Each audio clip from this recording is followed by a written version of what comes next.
Hi my favorite people, welcome to the world of hooded eye makeup. I knew it that once I will have my own product, once I will have my dreamy brush set, I'm gonna be creating way more content. And here I am with another step-by-step makeup tutorial. Today I'm gonna be showing you how I did this makeup. Okay, let's get started. This is Milani Conceal Plus Perfect. To me it's a little bit too thick, too dry, so I'm gonna mix it with liquid highlighter as well. Cream by Lancome. Mix like this all together.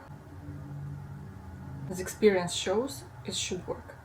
The only part you concealer should go on or foundation is like this under the brow. Is Halloween is over? Because this could be a great Walking Dead makeup. I'm using Mary Bronzing Balm. You'll absolutely love to shape your nose with this brush.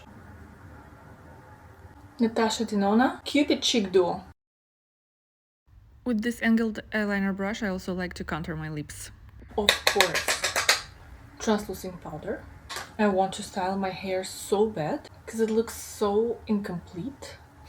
This is gonna be your favorite concealer brush. I'm using Sigma Duo Color Corrector and Flat Blender brush, and it's probably my favorite shape. I love flat blenders in all sizes for face and eyes. Also, this one has absolutely dreamy bristles. They are super soft and densely bundled, which is very important, like a newborn's fingertip. And look how that shape perfectly fits in all that areas. I feel like this brush will make look nicely any concealer. Now let's talk about eyeshadow placement for hooded eyes. So this is my own eye makeup brush set, Heavy Eyelids. Extremely practical shapes, designed special for hooded eye people and beyond. Using an angled eyeliner brush and creamy waterproof shadows by Merit, I mark the highest point of my crease. This is because after that point, my crease starts to slope downward. To lift my outer corner, I move along the highest point of the crease. And once I reach the end of the lash line at the outer corner, I drag a line to meet the line of the highest point, creating a triangular shape.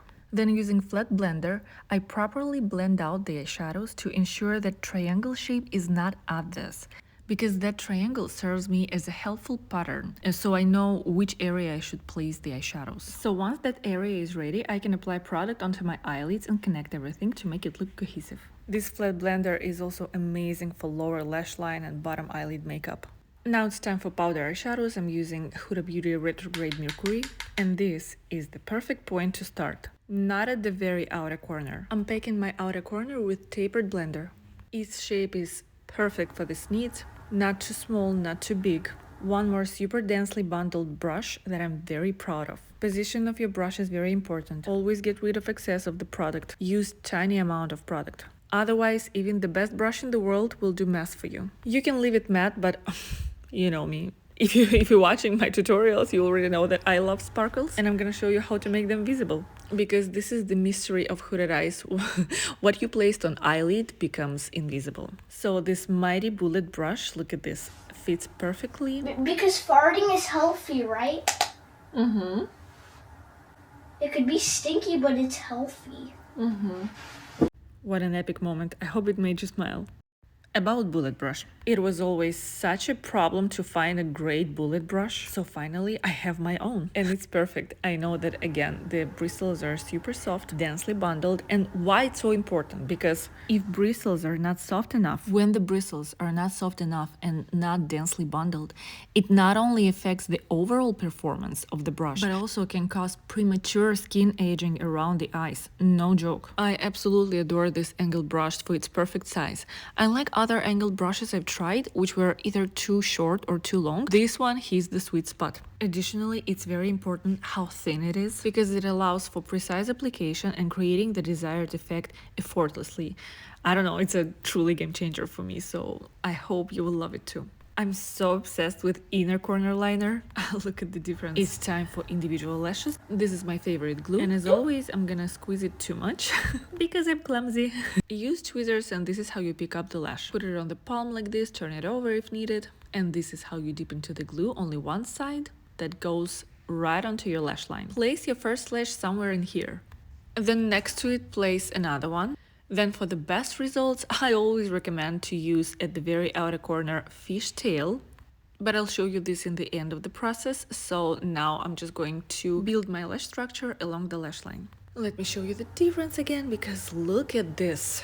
Lashes are so important. This lash I'm placing almost on the top on that individual lash that I placed before. Layering them is actually super hack trick, call it as you want, but it does magic and it's never too much, so don't afraid about it. So now I'm gonna be adding fishtail, and here you have to be careful because it might look like this. Don't let the last lash to drag your eye down. Just take your time, which is maybe another 30 seconds. Okay, maximum a minute, but it's totally worth it. I like to place a few fishtails at the outer corner to make sure that my outer corner is lifted, and I'm kind of placing all of them in the same spot. I know it probably sounds weird and a little bit confusing, but you just practice. You got this, baby, you got this. So this time I'm going to skip wing eyeliner. Instead, I'm going to create kind of like a Foxy effect with bullet brush and darkest shadow shade, not black. I'm gonna be using for this makeup dark purple. And if you watched my previous tutorials, you know that my favorite wing eyeliner technique is once I put my eyelashes on, then I'm sketching out a wing eyeliner. So I did the same thing, but just with darker shadows and bullet brush, as I mentioned before. This step you can definitely skip, but I just like to provide as much value as possible, so I'm showing you this trick. I'm using my favorite velour lipstick by Jeffree Star. It's safe for eyes. And with angled eyeliner, I just like to create these small details that make such big difference. By the way, let me know in comments, do you like more a classic black wing eyeliner, or you like this white liners, you know, different colors?